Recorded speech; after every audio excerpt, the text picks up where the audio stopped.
Now, being someone who sells minerals and crystals for a living, I tell you from experience that there is nothing that will elicit more enjoyment from a child, or an adult for that matter, when they realize that something like this has not been acted upon by some kind of lapidary or metallurgist in order to fabricate it into these overtly symmetrical sort of shapes. Now, for context, this is from Navajún in Spain, which is arguably one of the most famous mining regions in the world for cubic pyrite, and cubes are by no means the only morphology that you can find pyrite in, but it's the one that it's probably best known for.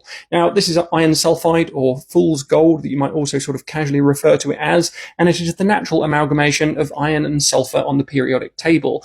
Now, the reason as to why it forms like this, and it is by no means the only mineral that forms like this, you've got things like boleite, or you've got things like galena, or you've got things like salt, sodium chloride, will form into cubes, or even things like diamonds before they're cut. They can form to what is known as the cubic or isometric crystal system. Now, let's unpack what this means. Now, all crystals have a crystal system, and there's about 6 or 7 of them, depending on how you treat the hexagonal system.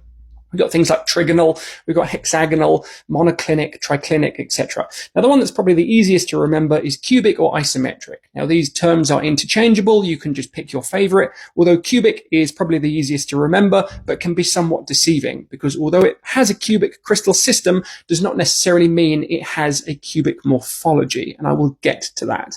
Now, if you're struggling to understand what a system is, think of it as being the atomic framework, the atomic geometry, the atomic scaffolding for the crystal itself, the way that the atoms bind together into what we know as a lattice or framework for that crystal, which underlies or underpins its overarching shape or morphology. Now, in this situation, we've got iron and sulfur that have bound together using a combination of both ionic and covalent bonding, and then have spread out in every spatial direction in an overtly symmetrical morphology. So with this, just think of it as being Lego bricks. Think of atoms as being Lego bricks, and they fit together in a very precise way. The way that these minerals, or these elements rather, arrange themselves, or these atoms arrange themselves, dictate the morphology, or dictate the system, which ultimately dictates the morphology.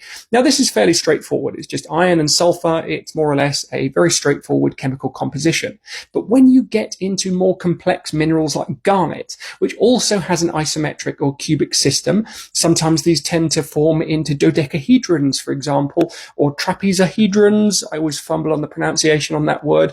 And the only reason as to why this happens is because garnet is inherently more complex in terms of its chemical makeup. So when we get a more complex makeup or composition of that mineral, generally the morphology tends to be more complex than something that is simple and easy like this, which is just iron and sulfur, or salt, which is just sodium chloride, for example. Very basic, rudimentary, easy to remember chemical composition. As those chemical compositions get inherently more tricky, usually so do the shapes.